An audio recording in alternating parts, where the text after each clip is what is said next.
On this week's episode of What's Up Punta Cana with Kristi Maggio, Time Magazine's Kid of the Year finalist Ian McKenna interviews celebrity and presidential chef Roberto Mendoza as part of the great project, What Do Kids Have to Say?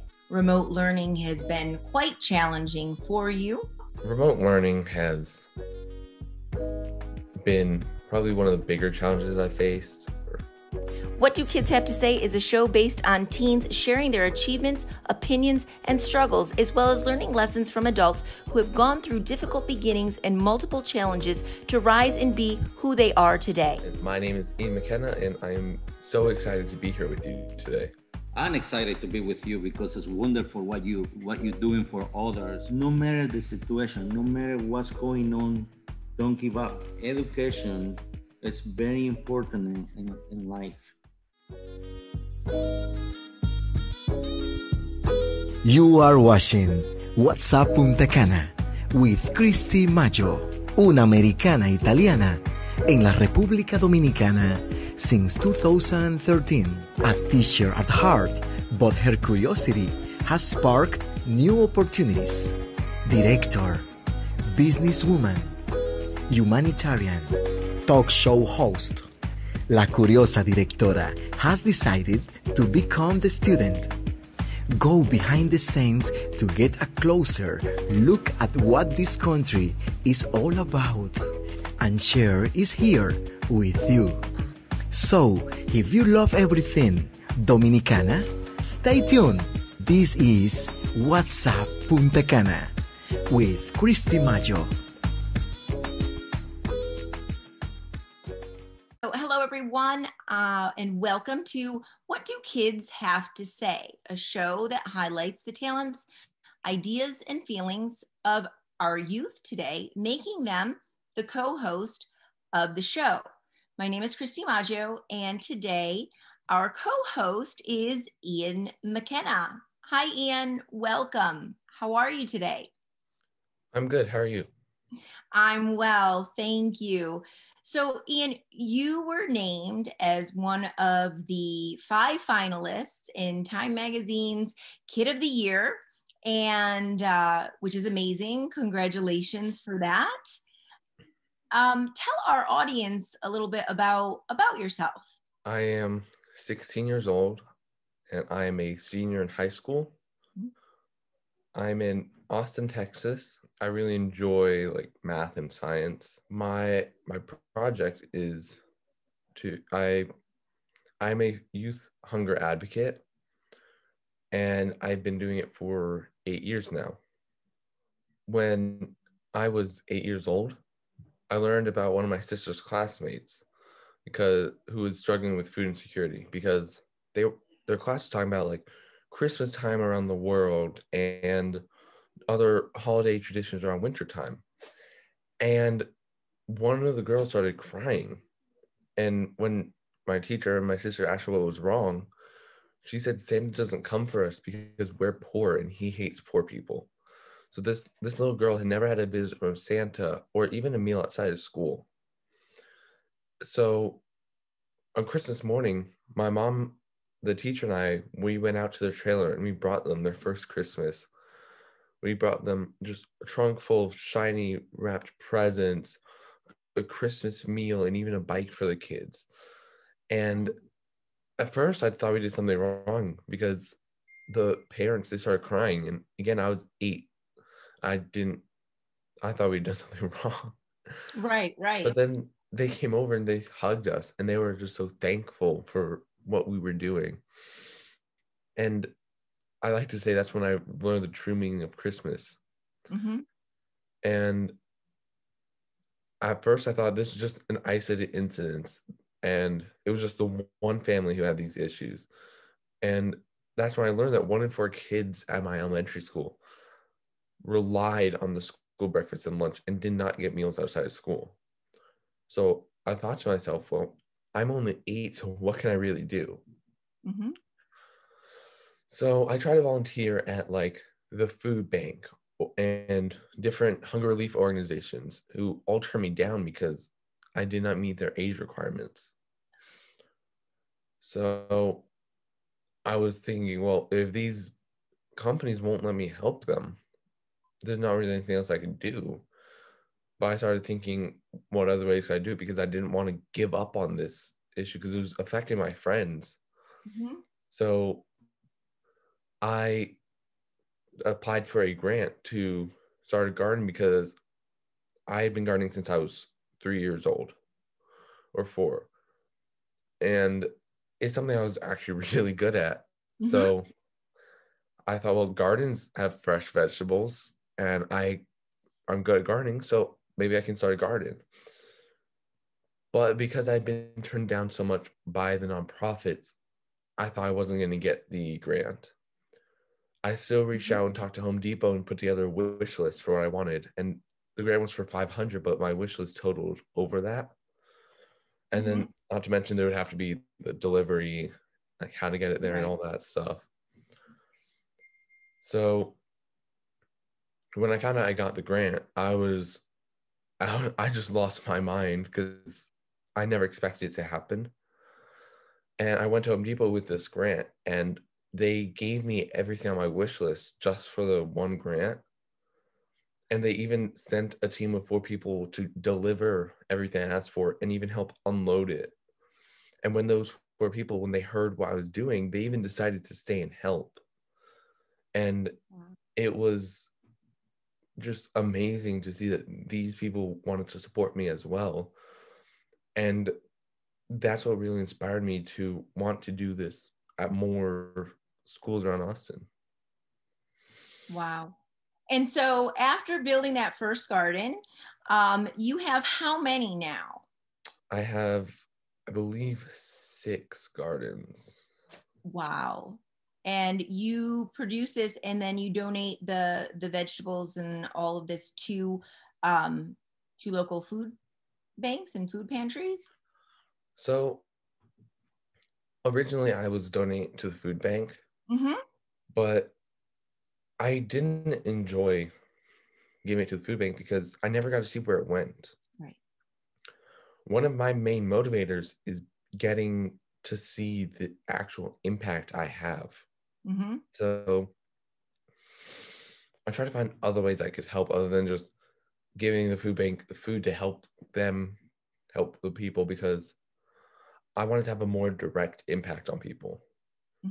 So I started doing these pop-up farmers markets where I would just set up a table and a tent in a low-income area or a food desert, and I would, whenever people would go by, I usually put it at like the entrance to like trailer parks or community areas, so that way the people would almost always be going past there, so that they could stop and take what they needed from the table without, I guess, without having to, sorry. That's okay. Yeah, so they could take whatever they needed and have really no shame about it. Right. And then I started working with a food pantry near me, and I would set up the table inside of there.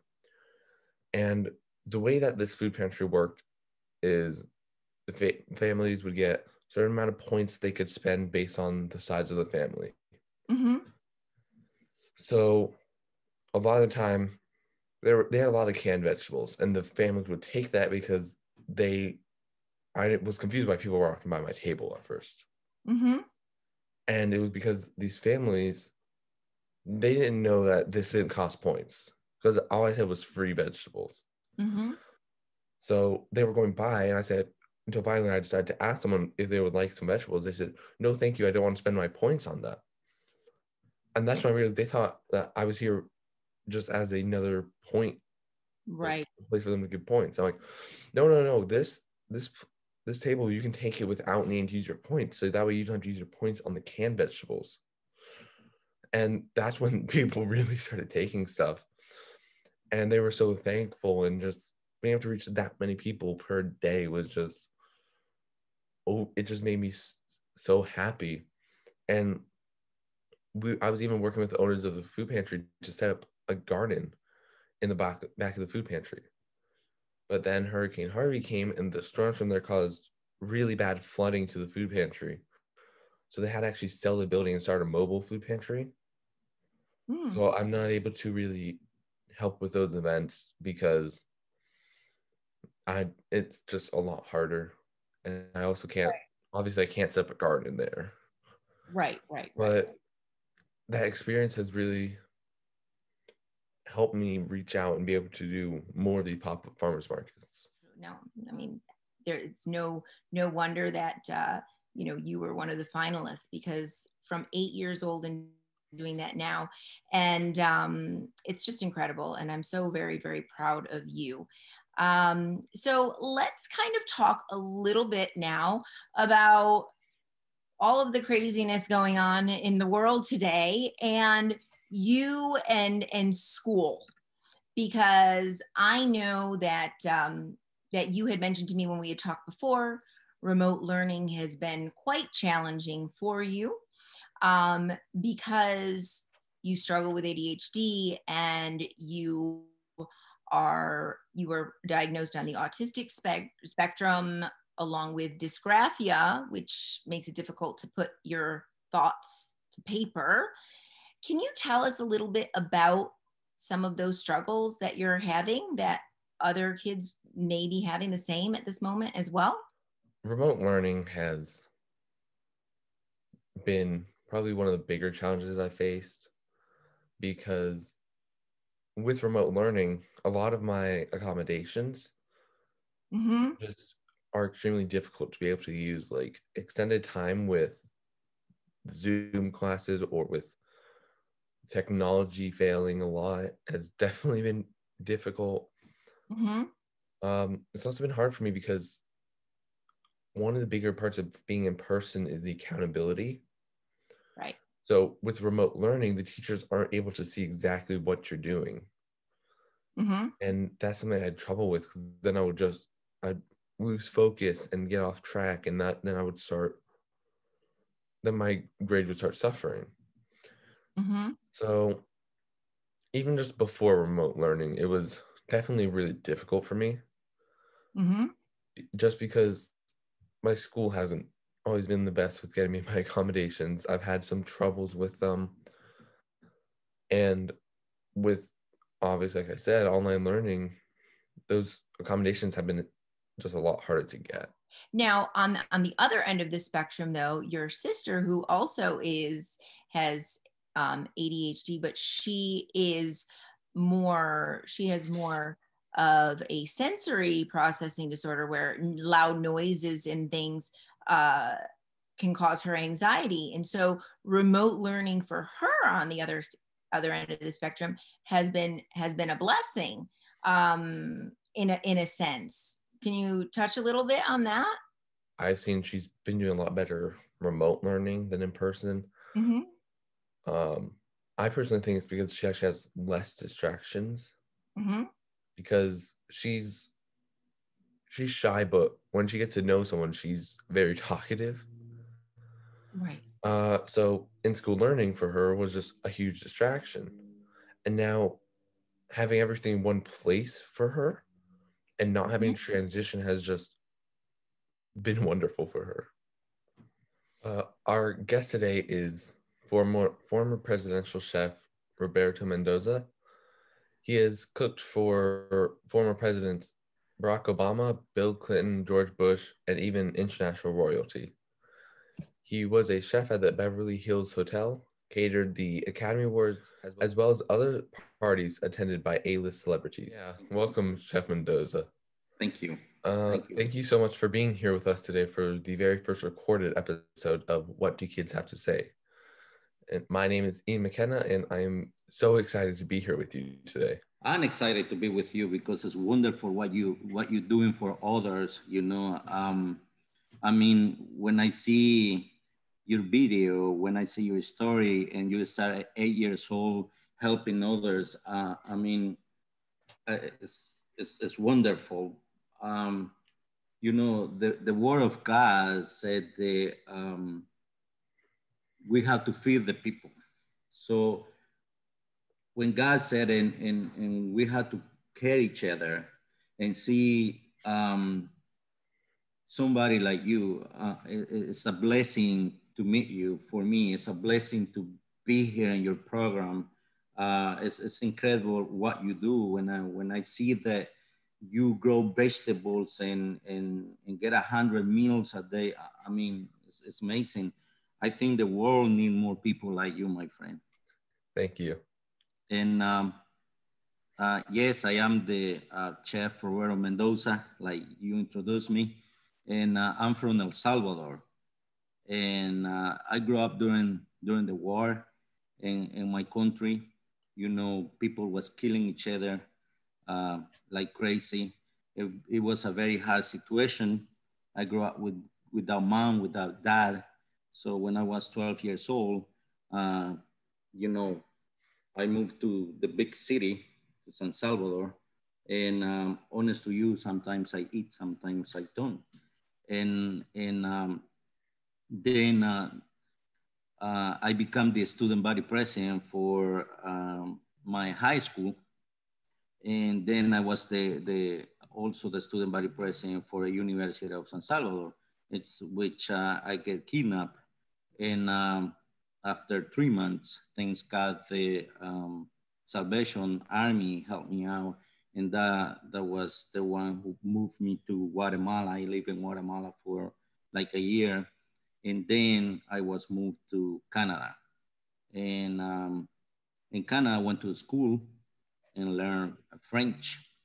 And after 2 years and a half, it was too cold for me, and that's when I moved to California. You know, and in California, I live with one of my family members. But you know, sometimes here in United States, when you come to live with a family member, you know, they give you some period of time, and one day they come and say, "Hey, I need I need a room." So I ended up in the streets too. I was living in my car. But honest to you, I never give up. I never give up in every hard situation. I always look up. I always see God. I always see a hope in my life, and I try to do the best I can. You know, I remember I was looking for a job, and I was looking to become a banking, and nobody opened the doors for me because I didn't speak English, and I didn't go to a school in this country. So the opportunities for me was kind of like small opportunities. It's when I start to be a dishwasher, and but I try to be the best dishwasher ever. I did my dishes, and then I run and do my pots. And when I finish all my dishes and my pots, I go with the guys and I said, teach me how to prep, you know. And I see you and on one of your videos cutting onions, and teaching people how to cut onions. And I start to prep and learn about the kitchen, you know. And it was something inside of me that I didn't know that I have it, because when I grew up with my grandma, you know, uh, I wasn't allowed to get close to the kitchen because back in my country, maids don't get in the kitchen. So it was kind of like high inside of me that that I want to learn how to cook, and I did, and I enrolled in the school, and I become a chef, and I start to work for Low Santa Monica Beach Hotel in Santa Monica in front of the pier, and then one of the chef, um, he moved to the Beverly Hills Hotel, and it's when he hired me in the Beverly Hills Hotel. Then he moved to Las Vegas, to one of the famous hotel in Las Vegas, the Caesar Palace. So I stay as a chef, and it's uh, when I start to do the Oscar award parties, the movie premieres, Titanic, Air Force One, you name it, you know. And I work hard, and like I said, I never give up, you know, even though I was living by myself in a small room. Um, but I always pray. I always do my best. So, and then I start to go up, you know, people start to pay attention to me, news start to pay attention to me. And suddenly I became one of the famous chef in California doing all of these events, you know. And one day, the Prince of Saudi Arabia, he came to the hotel and he stayed 6 months. He invited Bill Clinton to do some kind of oil business, I think. And I was the chef for him. I was the chef for the Prince of Saudi Arabia. So I was invited to cook for President Clinton. That was my very first time I was cooking for a president. What I didn't pay attention was that when you do something like that, you become in their files, you know. And my surprise was when George Bush come in place, I was called to, and then Barack Obama come in place, I was called to, and now the actual president, I was called to. You know, we cook for the president. We don't cook for the person. We cook for Mr. President. That's it. I don't care who it is. I'm very positive. I never said, oh my God, I can't do this. Some people said, oh no, I've been discriminated. No, you discriminate yourself when you see yourself in the mirror and say, I can do this. You know, why other people can do it and you don't? So I that type of person that I see myself and I said, yes, let's do it. If I don't know, I ask, you know, but I ended up doing it and getting more experience in my life because I'm gonna die learning. You learn something every single day. You know, every day is a new day. I mean, every day you learn something different. So that attitude take me a long way with them. And I still part of the chef. I still working for them when they need me. They call me and I go and do sometimes big events. I participate also, you know, NASCAR. I've been doing the big events for NASCAR, 450,000 people. I remember I was doing the NASCAR event, and I saw that much food going inside the coolers. You know, the 4-leaf pick it up the food and put it inside the coolers, and I say thank you God because I never see that much food in my life, and that day clicked my mind. You know, when I went to bed, when I was like 14, 15 years old, I went to bed without eating all day. And like 1 o'clock, I opened the faucet and I said, at least a glass of water I'm gonna take. And when I opened the faucet, air come out. And I cry and cry and I said, when I grow up, I know when I suffer hunger. So that day, God clicked my mind and said, it's time to do something for others. And I start to ask people, is any way you can donate me a turkey? I want to do Thanksgiving Day for the homeless. I ended up with 600 turkeys. So I cooked 600 turkeys and I called my friend, church people, and I say, help me to cook, help me to pull all of this turkey. And that particular Thanksgiving Day, we feed between 2 cities, we feed 10,000 people. Wow. And since then, you know, I never stopped until now feeding the homeless, feeding children inside and outside United States. It's hard sometimes because probably you being through, you know, sometimes time, sometimes you don't have the money. People don't donate anymore that much. So it's very hard to continue doing this type of activities. But I can tell you, I mean, God is good and we always have food for them. We always, even through the pandemic, is when we see the most blessing for all of these people. So, what is your favorite story from your time at the White House? The favorite story, I was cooking for, probably you remember or you know about it, I was cooking for Condoleezza Rice. Okay, she was the Secretary of State. And she comes with me and said, Chef, that is the best fish I ever ate in my life. She said, how I can help you? And I said, is any way you can make legal all the immigrants in this country? And she laughed. She laughed, you know, she was probably thinking like I gonna ask any other question, like it was enough salt or the sauce was okay. But the way I become and say, is any way you can make legal all the immigrants in this country? And she was like, and I got the picture with her like that, you know. And she said, sure, let me see what I can do. So Yeah. I utilized that fish, you know, trying to make, make a difference in this country. Yeah, that is one of my favorites. So was there a meal that was like, I guess, a regular dish, like something you prepared a lot of the Uh, time? Was there a special dish like that one of the presidents or one of the, you know, celebrities that always had that you like were like, oh, I have, you know, you have to make it for them every time? Barack Obama, he like a lot of beef, and believe me, you know, he like to eat hamburgers sometimes. You know, people comes like, oh my God, because it's the president. They eating caviar all the time. They eating special meals. No, there are human beings like us. Mm-hmm. You know, sometimes I like to have a hamburger with French fries. I was cooking for the Tennessee Titans, the uh, football team. Mm-hmm.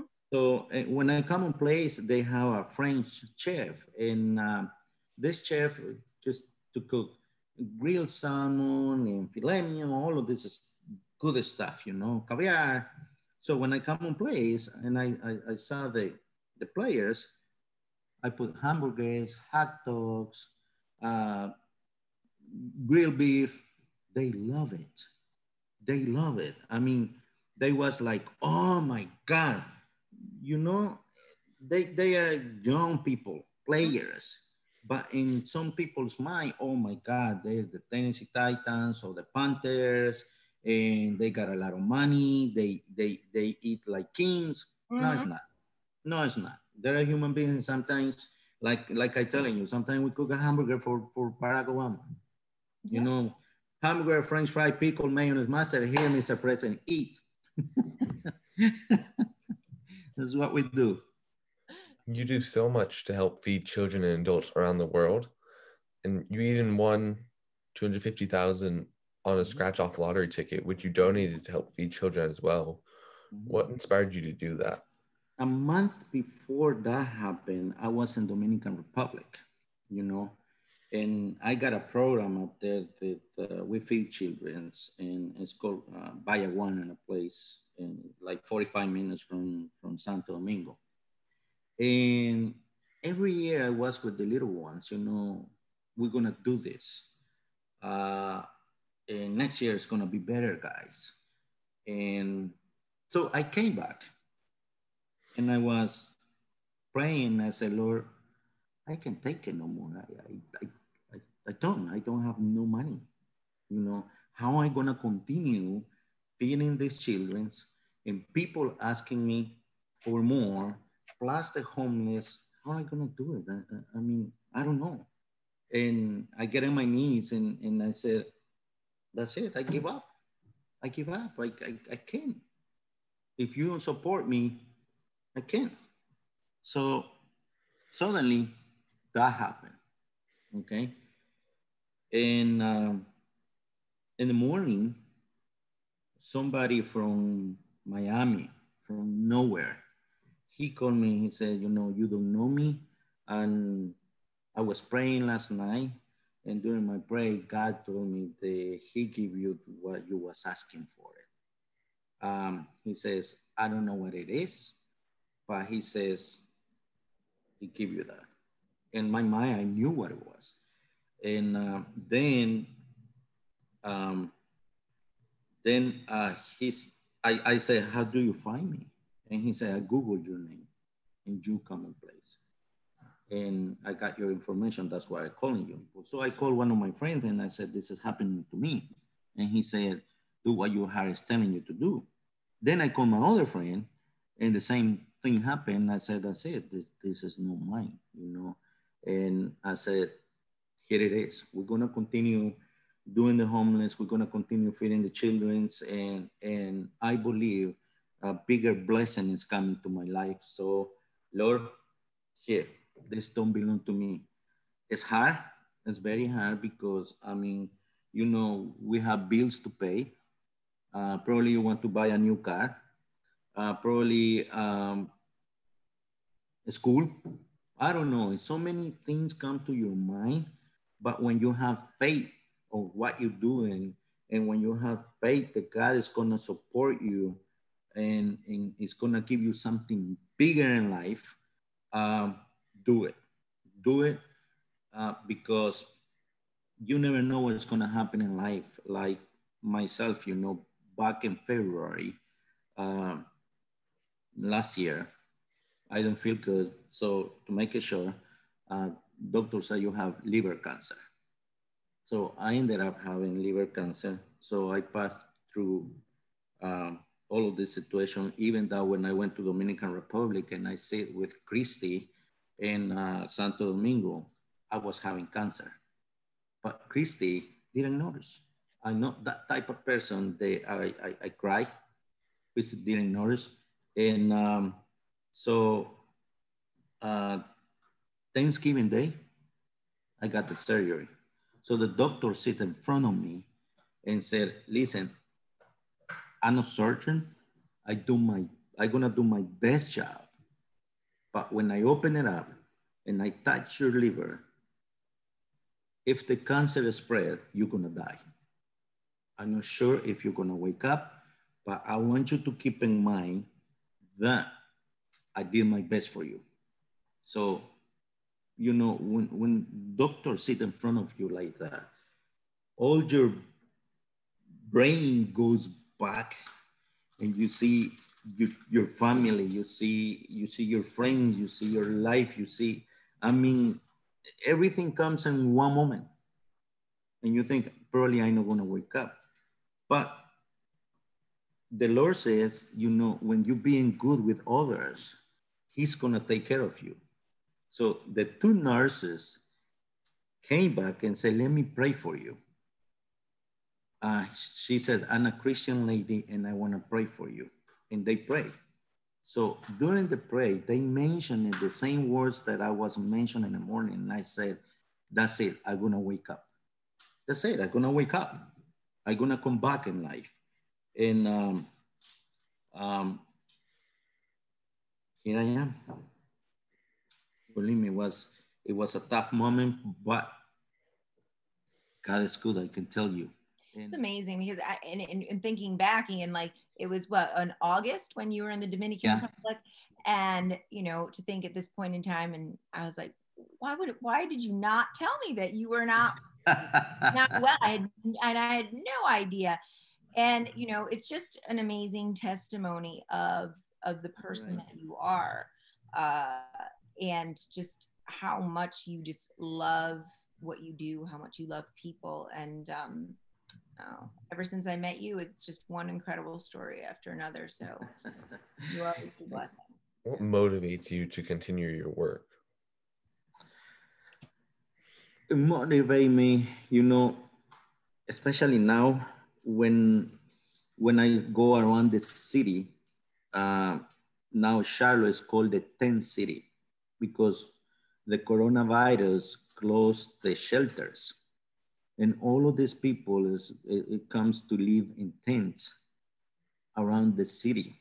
And when I see them on the cold weather without nothing, and I come back home and I see what I have, what God has already gave me, you know, that motivate me to continue helping others. You know, sometimes people think we helping them. No, it's not. They helping you. Mm-hmm. They helping you because they are outside without nothing in life, but they wake up every single day with a hope. And you having everything, sometimes you wake up whining and crying. And oh my God, what is going to happen today? You know, so they help you. If you think you're helping them, you're wrong, my friend. They helping you. And that motivates me every single day to be better in life, better person, and help them. You know, and we have to help each other. Love your neighbor. When the pandemic hit, I have to close one of my restaurants. You know, I lost a lot of money, and I was like, oh my God, you know, another challenge. And then people start to get in touch with me. You know, a lot of restaurants close. Um, the servers that don't have a job anymore, cooks don't have a job anymore. Um, so it was a very hard situation. And people start to call me and said, Chef, help us. We don't have food. You know, we don't have the way how to pay the rent. Again, I got on my knees. I have a special place where I pray. I get on my knees and I said, Lord, I need help. Please give me a hand. You know, pandemic, all of these people was calling me. And honest to you, suddenly out of nothing, um, a guy from here, from North Carolina, he says he was in his beach house and something come in his mind and said, I need to help people, you know. He opened his computer, and when he opened his computer and start to play in Google, my face come up like that. I don't lie to you. I went to have dinner with this guy. My face come up, and he decided to donate to World Central Kitchen $250,000. Wow. And we donate only here in Charlotte. We donate 65,000 meals. In El Salvador, we donate 26,000 meals. In Dominican Republic, we donate around 25,000 meals. So I can tell you during the pandemic, it's been the most blessing year for us because we was able to help more people. We was able to feed more people until now. Until now, you know, people said that, oh my God, the pandemic. But I can tell you, Ian, when when the storm comes, uh, Jesus Christ was sleeping, you know, he wasn't calm, and the storm was going on, and his apostles was so worried about it, but he wasn't calm because he knows his faith in the Father that everything is gonna be okay. So the same happened during the pandemic. You know, people see the storm coming, everybody was worried about it. But what we did was, I knew my faith, I get on my knees, I know somebody upstairs who can help me, and look at now. I wanna create like a training center in Dominican Republic, you know. I can train in this people on the culinary side that they can apply for a better jobs. You know, I doing one already in El Salvador. That one started in April. And here in United States, we're planning to open a distribution company. Uh, why? It's because food is one of the trends right now, you know. People now is worried how to eat. People is not worried how to go to parties anymore, events anymore, traveling anymore. So people now, they concentrate how we can get food. So this is the best time that we can think about food, you know, but we have to create business to generate uh, income. In that way we can help more people because everything we do is money. Nothing is free, Ian. Nothing is free. Everything is money. So we have to look the way how to generate money and how to train these people and they can have better jobs. So that is basically my projects, and I concentrate a lot on them. And I pray that everything is gonna come through this year. And Kristi is a big help for us. Kristi is always, you know, seeing how we how she can help us in praying. I like to thank you, Kristi, for that. And that is my projects. That is our projects. That is for everybody. If we can feed more children in the world, I mean, they're gonna have a better hope. They're gonna have a better tomorrow. You know, And feed more this is it. children, and as well educate them, so that this Right. way hopefully we can stop the cycle of poverty. And Right. that's really, yeah, that's important too. And like you said, what you're doing, especially with these culinary schools, is you're giving these people a skill so that Right. they can hopefully, you know, not just receive food, but learn from it, be educated, make their own money, and then hopefully they too can give back as well. Exactly. You know, especially in Hispanic-speaking countries, we what we're trying to do is don't say tenedor anymore, say fork. Mm-hmm. No tomate, tomato. So they can learn a different language. They can learn English through the kitchen. You know, with all the mise en place in the kitchen, they can learn in English in the same way they're gonna learn in Spanish. That open a bigger doors for them.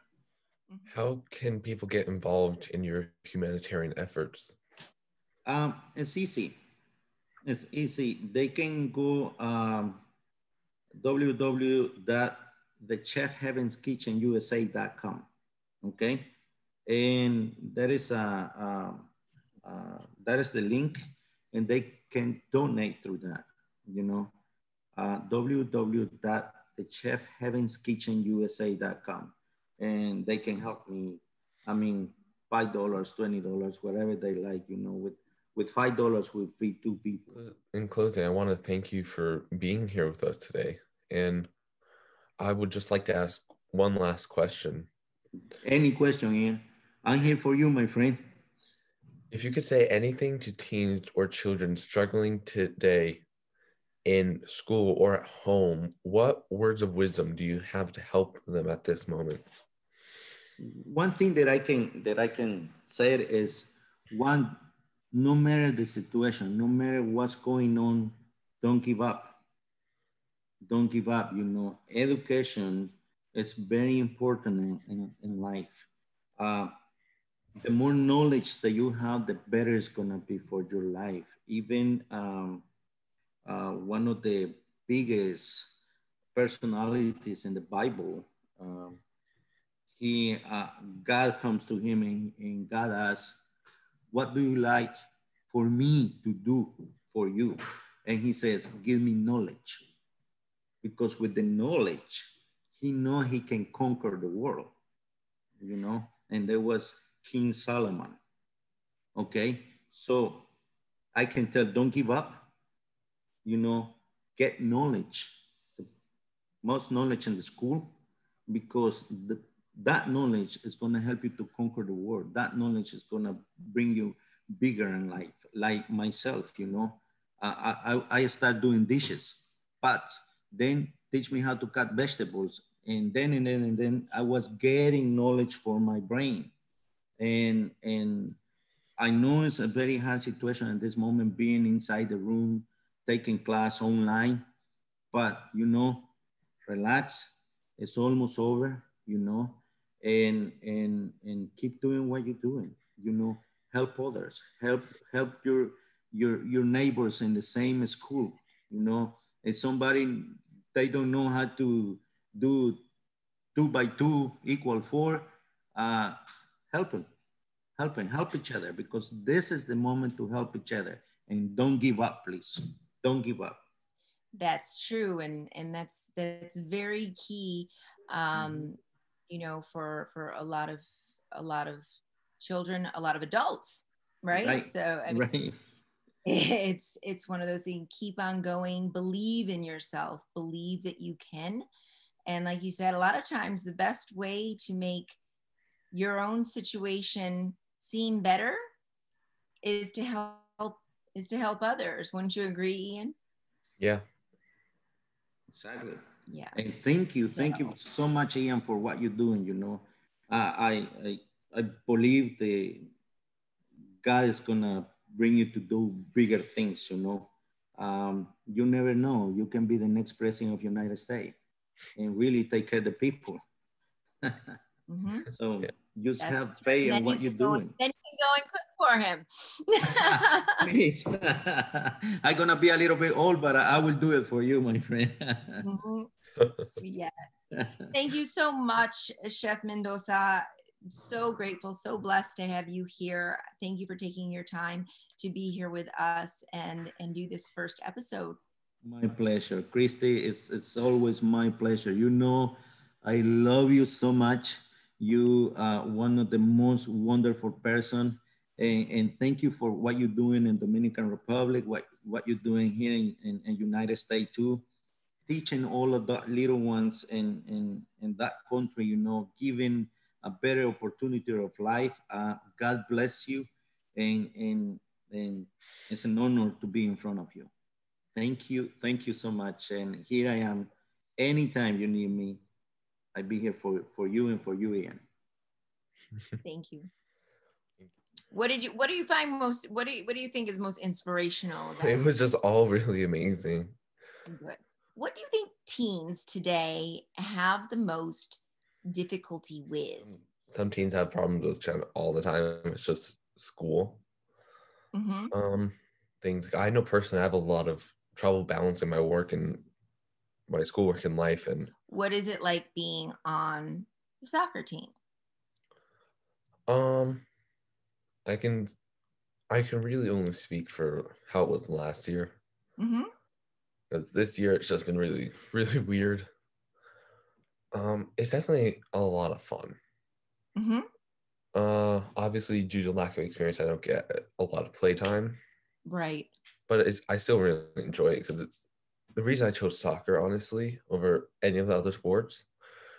Is because that's the sport kind of all my friends are doing. Mm-hmm. So I'm able to play soccer and also being able to kind of hang out with my friends as well. And it's just an experience I really enjoy. Now, if you could choose any sport other than, you kind of chose soccer because your friends kind of migrated towards it. If there was another sport that, say, you were younger and you start off playing, what would it be? I'd still say soccer. Still soccer? Okay. So good. And so then not only are your friends on it, but you're doing the sport that you like to do as well. What do you think about the role of, what role does social media play in your life? And what do you think, or what have you observed as being, for example, like the positive and negative, or good, bad, whatever you want to call it, ups and downs of social media that you have experienced? Social media obviously plays a crucial role in my nonprofit work. Without social media, I wouldn't have anywhere near as many connections as I do. And I guess I wouldn't be able to have as much of an impact on people without it. There are some negatives, like there's going to be haters and trolls. For me personally, the good outweighs the bad for it. Because while there are haters and there are trolls, there's also people who are inspired by the work I do and just extremely positive. They're extremely thankful. And the number of those people to the negatives are just immensely greater.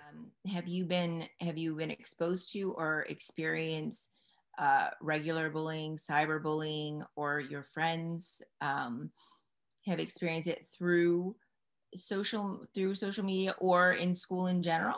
A lot of people on social media don't hide who they are. So especially with the people at my school, they don't really do that. We were talking about this a little bit earlier. Your plans for the future, you're applying for all of these in colleges and universities, and you want to study aerospace engineering. Has that been a passion of yours in making the choices for your future? Is it something that you've wanted to do for a while? Yeah, I've been wanting to be an astronautical engineer for just years. I've always been just extremely fascinated by space and especially the search for extraterrestrial life or just habitable planets, but also but the more beautiful parts of space, like the star clusters, or just just everything about space has just been interesting for me. And I guess I've always wanted to be a part of a team that was able to discover something amazing. And so I just want to end with a last little bit of advice that you would give to young people today, your age or younger, that are having difficulties with confidence, believing in themselves, or whatever struggles they might be having today. What is something that you would say to them to try and help them? Don't let people stop you from doing what's right. There will always be people who try to make you feel bad about yourself, make you think that you or what you've done is meaningless, and just not to listen to them, because if you make a positive impact on just one person, you're helping to change the world. What Do Kids Have to Say is a show based on teens sharing their achievements, opinions, and struggles, as well as learning lessons from adults who have gone through difficult beginnings and multiple challenges to rise and be who they are today. Got it. Welcome, Mr. Jain. Thank you so much for being with us today on this episode of What Do Kids Have to Say? My name is Shruti, and I'm really excited to have you talking with us today. It's just what motivates you every day? Well, again, in life, whatever you do, it doesn't matter what you do. If you don't jump out of the bed every morning, you're working on something that you don't really care about. So find your belief system, and your imagination is the only boundary that you have to what you can achieve in life. And I think what really happens is we stop dreaming, we stop imagining, because when we imagine, guess what happens? It makes people very uncomfortable because they can't think like that. They can't visualize your world. And you know what they call you? They call you a dreamer if they are really nice to you. Otherwise, they call you a crazy person. What are you thinking? You're too young. You don't understand. You're too naive. It cannot be done. And you know what I found is, anytime you tell someone it can't be done, all that really means is you can't do it. Doesn't mean someone else can't do it. You're really reflecting who you are, and your limitations are what you tell someone what they can't do is a reflection of what you can't do. Right? Mm-hmm. Yeah, I think self-limitation, self-rejection is one of the worst things you could impose on yourself. I think so many things that I've done or have in my life right now, I don't think I would have been there if I just didn't take a chance, just send that email out or just talk to that person. So I'm really glad that you agree with that as well. En un punto luminoso de las Antillas Mayores. En un punto luminoso de las Antillas Mayores, bañada por el Mar Caribe y el Océano Atlántico, está la República Dominicana, un lugar encantador. La gente, su cultura, la música, su gastronomía, los paisajes, su cálido ambiente tropical, lo tenemos todo. Y en el este del país está Punta Cana, con sus hermosas playas y demás bellezas naturales, sus lujosos y confortables hoteles. En este paradisíaco lugar transmite la emisora internacional Punta Cana Hits, informando al mundo de los principales acontecimientos turísticos y también sobre los lugares más hermosos y acogedores de la República Dominicana. Punta Cana, un destino fabuloso. Punta Cana Hits. Punta Cana Hits. Punta Cana Hits. Desde aquí, explorando el mundo.